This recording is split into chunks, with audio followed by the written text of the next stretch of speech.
So literally going to transform your code from class yesterday into this vector.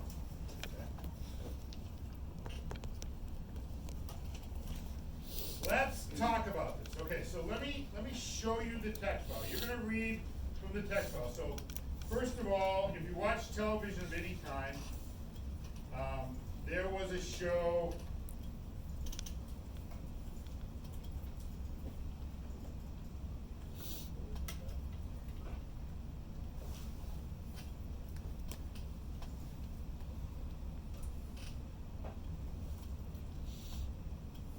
So there's a show in. This one? Oh, look at Kevin Sorbo. No, this is a different one.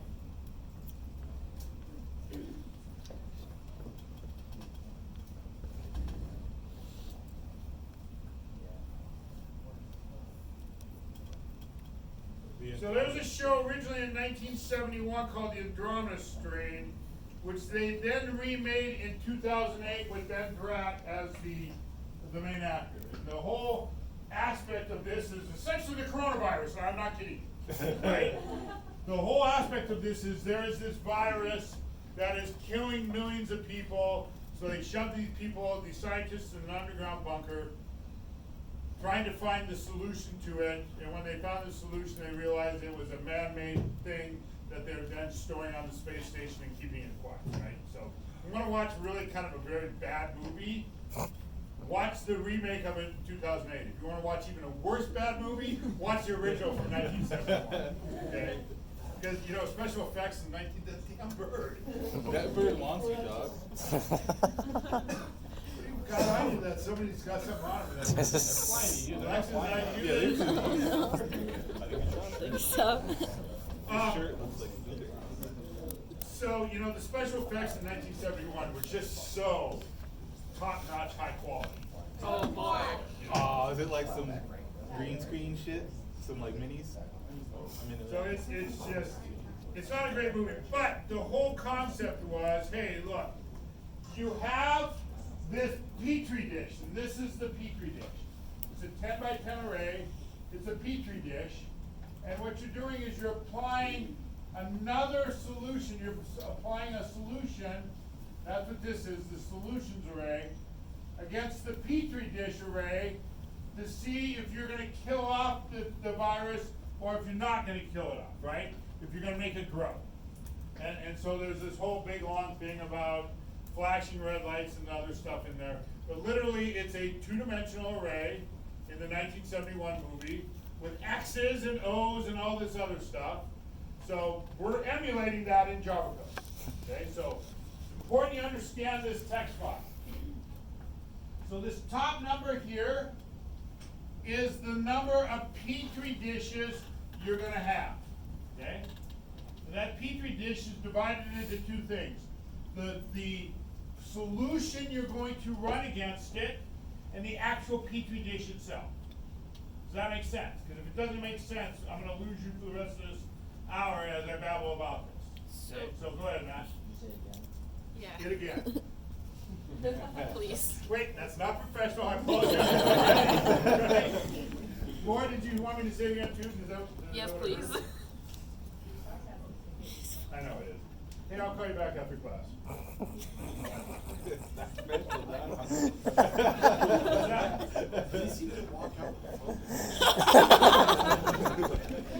Okay, so what this represents, this very top number, represents this.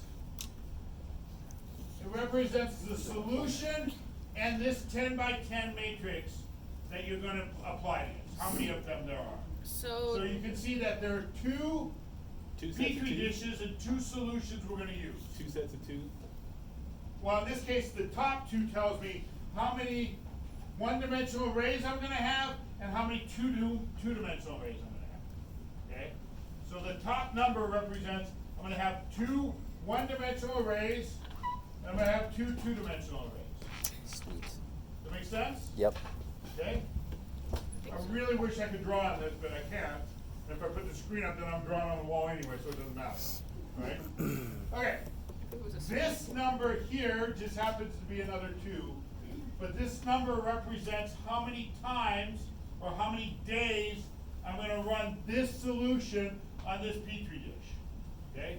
So I have 2 solutions and 2 Petri dishes, and I'm gonna run each one of them 2 times, right?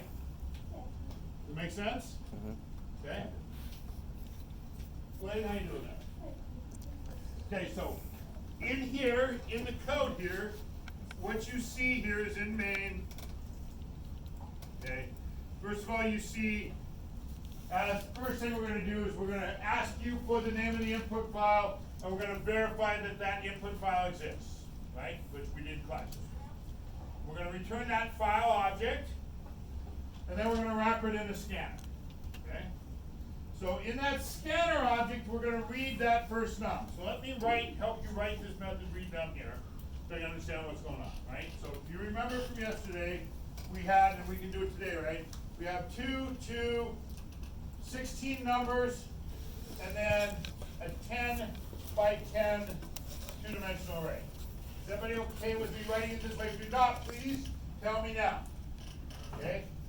So I have 16 numbers on this line right here. This is 16 numbers, space separated. And then I have a 10 by 10 array, space separated. Okay? So what I need to do is I need to read in how many Petri dishes I'm going to have and how many solutions I'm going to have and how many days I'm going to run that. Okay, so for this method, which is going to be in Lab 10 methods, right? It's going to be public, static, int, read num, and it's going to take final, scanner, fin, because I'm reading from a file. So we're okay with that, right? And as I look over here in the methods, I can see that right there, that's the method header for it, okay? Now, the precondition I'm not gonna write, obviously, is if fin's null, we're gonna throw an illegal argument exception, because we can't read from the file, okay? Here we're gonna reference, so now what we need to do is in this file, and I'm gonna do it this way by opening it here, okay? In this file, I need to read that number. I need to read that too, okay? And remember what happens. We have a cursor right in front of it, exactly like this one is right there. The moment we did scanner gets new scanner, back in main, it puts a cursor right there, okay? Inside of that file. So literally, all we're gonna do inside of here is say int num gets integer dot parse int, and inside of the parentheses, we're going to say fin dot next line, which is going to, in this case, pull off of this line right here, line 1. It's going to pull off the 2, convert it into an integer, store that in num, and it's going to move the file pointer to the next line right there like it's blinking. Okay? We okay with that? Okay. So at this junction then, all we need to do here is say return num. Okay? And that's going to return a 2. What file would this be in? Would it be in the, This is in Lab 10 methods, I believe more. Okay, cool. Because it says here that, return 1. Well, that's because I stubbed it out for you for it to compile. Oh, okay, cool. Okay, so I stubbed it out for us to get our code to compile. I could have put a return 0 Alright, whatever. cool. Just one clarification. Yeah, no, it's a great question. We need to make sure we change that return 1 to be return num ultimately, right? Okay. So now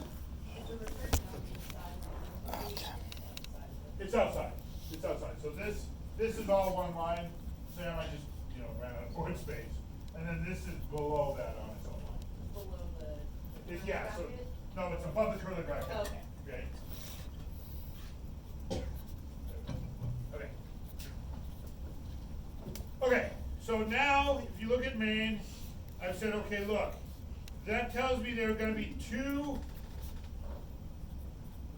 16 lines like that, and there's gonna be 2 10 by 10 arrays. So that's what that top number tells me, okay?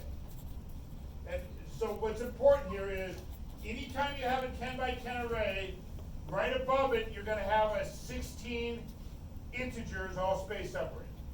So these two always go hand in hand. This 10 by 10 array and that 16 element array, one-dimensional array, go hand in hand. So again, if I come over here and look, we can see that that's the solution array with 16 elements, right? 2, 4, 6, 8, 10, 12, 14, 16. And then this is the Petri dish that is a 10 by 10 array. Okay? Everybody okay with me? If you're not, please, oh, Adrian, I'm sorry, I didn't see you. So what determines the size? Are these like set sizes? Will it They're set sizes. Okay. Okay, so that's a great question. So Adrian's asking, essentially, if I'm wrong, correct me, Adrian. You're asking, how do I know this is 16 and how do I know this is 10? I'm telling you, they're 16 and 10. So there will never be a situation with something like this where it will not be like that? Right now, no. Later on, we could make it that way, but this gonna get more complicated, so I'm trying to keep it as simple as we can. Okay. Right? So yes, this will always be 16, this will always be 10 by 10. Okay? Other questions? It'd be cool though, Adrian, we could do it a lot differently if we wanted to. We could always keep it 16 and do 20 divided 20 or whatever. Has to be a square matrix. Yeah. Right? And is there any way that these numbers connect to each other? For example, is there a reason we have 16? Yes, and we'll talk about that in a minute. Can I hold that for a sec? Okay. So I just wanna make sure the setup's okay, everybody's understanding the setup. So what that says is that top two says, I have a solution of 16 numbers, and then I have a 10 by 10 array, and then I have another solution of 16 numbers, and I have a 10 by 10 array underneath that. Okay? Everybody okay with that? Blaine, you okay with that? Mm-hmm. So now, here, I read the second number. Right here, I read the second number by calling the same number. Okay? This is going to pull that number out of the file and return it. And essentially what this is saying is, for this 10 by 10 array, I am going to run this solution, whatever this number is right here. So that number 2 says for this 10 by 10 array, I'm going to use this solution twice on it. Okay? If you want to think of it as days, right? I run it one day and I let it do stuff, and then I look at it and I run it again for the next day and I let it do stuff. Go ahead, Paul. How does the code know which array to run?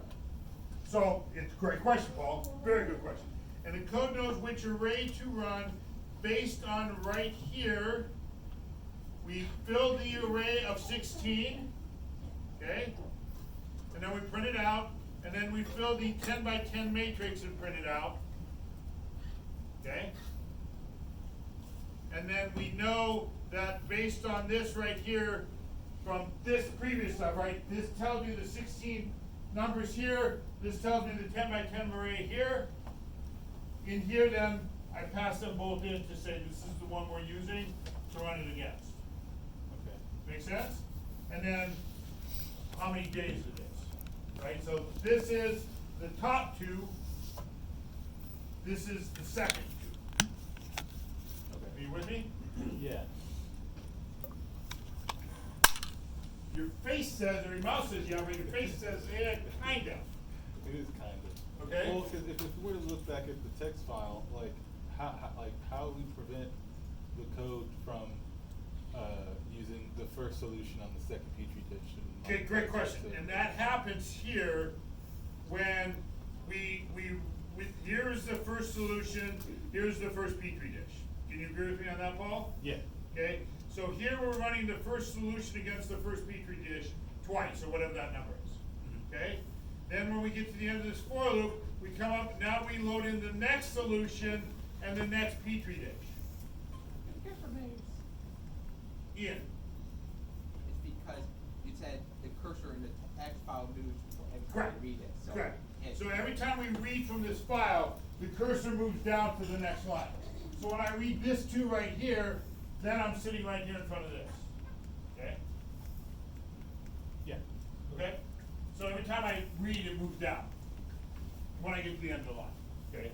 So, let's talk about this one right here, this fill solution for a minute. So fill solution is going to return an integer array, okay? And what we're trying to do in this case is we're trying to get this 16 element array into an array, right? 16 numbers space separate. Okay? So public static in square brackets, it's called fill solution.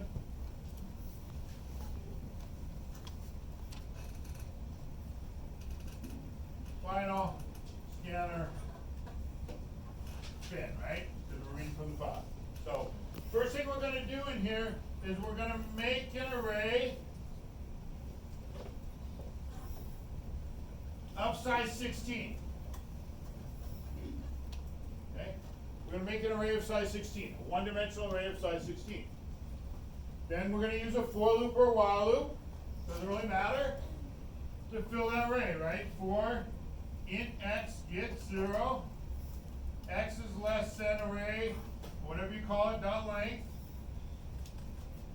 x plus plus, okay? And then we're just simply going to say array sub x gets fin dot next int. Remember, next int will pull the integer off of there. Ignore the white space, so for 16 times, that will walk through this file here. This will go in position index 0, index 1, index 2, index 3, index 4, index 5, index 6, yada yada yada, index 15. Okay? Cadence, how you doing? Cadence, sorry. Cadence, I don't know why I keep calling you Cadence. I don't either, but that's okay. I'm fine. Are you sure? Positive. Okay. Cadence, sorry. Okay, so we'll pull in those 16 integers. Now,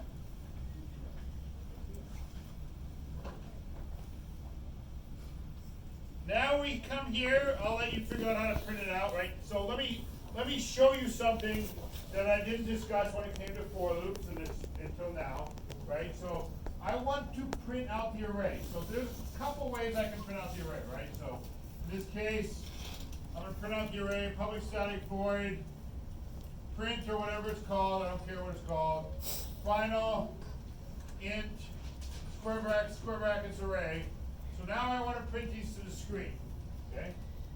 So I can do it the old-fashioned way. So choice number 1 is I can say for int x gets 0, x is less than array dot length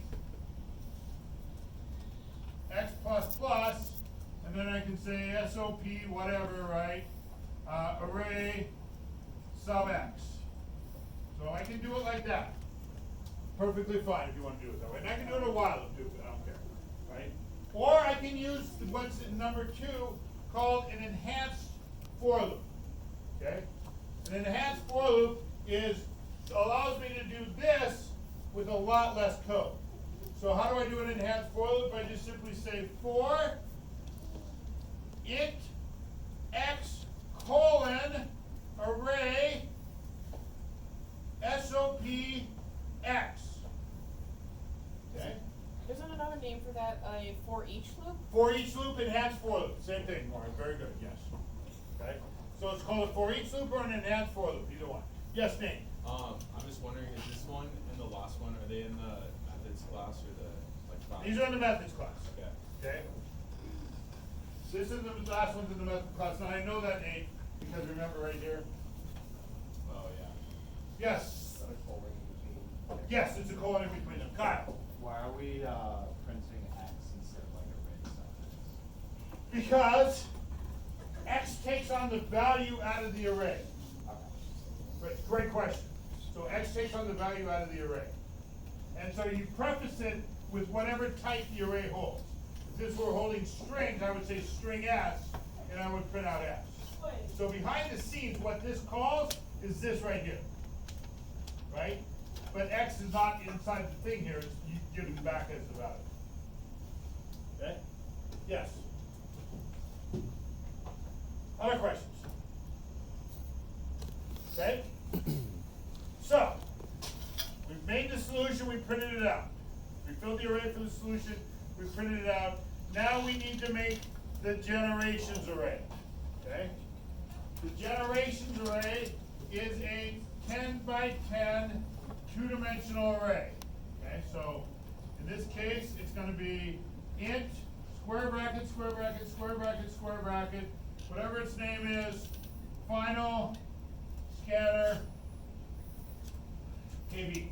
So here now, we're going to make a 2D 10 by 10 array. Remember how to do that. Int, square bracket, square bracket, square bracket, square bracket, 2D or whatever you want to call it. It's new int, square bracket 10, square bracket 10. Okay? Blank. Why are we taking KB instead of thin? My bad. That's what I was wondering. Should really say thin. My bad. That's just my racing on the other stuff than what I'm writing on the web. Okay? So now I've created the array, now I need to use nested for loops to fill it in, right? So what that gives me again is this right here as a 2D array. So now I'm just gonna use, right, I'm just gonna say for r gets 0, r is less than 2D dot length, r plus plus, for c gets 0, c is less than 2D sub r dot length, c plus plus, 2D sub r sub c gets bin dot next int. Okay. Yes, Keith. Is 2D a variable, or is that like its own function in Java? I'm sorry? Is 2D a variable, or is it? 2D is just a reference name. Yeah, you can call it array or thread or whatever you want to call it. I haven't seen you sign up for National Cyber League yet. Either you're not on the mailing list? Oh, I got, yeah. Are you gonna do it? Um, You said no. It's okay. Oh, I'm sorry, go ahead. That's alright. Is there a way to make that like a nested for? Can you do nested for each loops? No, but that's a great question. Great question. You cannot do nested for each loops when it comes to changing the values of an array. Okay. A for each loop or an enhanced for loop is only for getting the value out of the array, not putting a value into the array. But you can use it on the next one when you go to print it out, right? Right. Yes, absolutely. You're gonna use nested for loops, nested for each loops in the next method here when you go to print it out, right? When you go to print out the generations array or the Petri dish, if you wanna call it that. Type of thing. Yes? Two things. One, the functionality of 2D square bracket R. What is that? What is that? So remember this says the number of rows, Right. and then this says the length of each row. Okay. Now in this case, it happened to be the same length of 10 by 10. Right. Plane, but this is the proper way to do it. Because if we had a jagged 2D array where we had 5 and then 2 and then 7 and then 3, that wouldn't be able to handle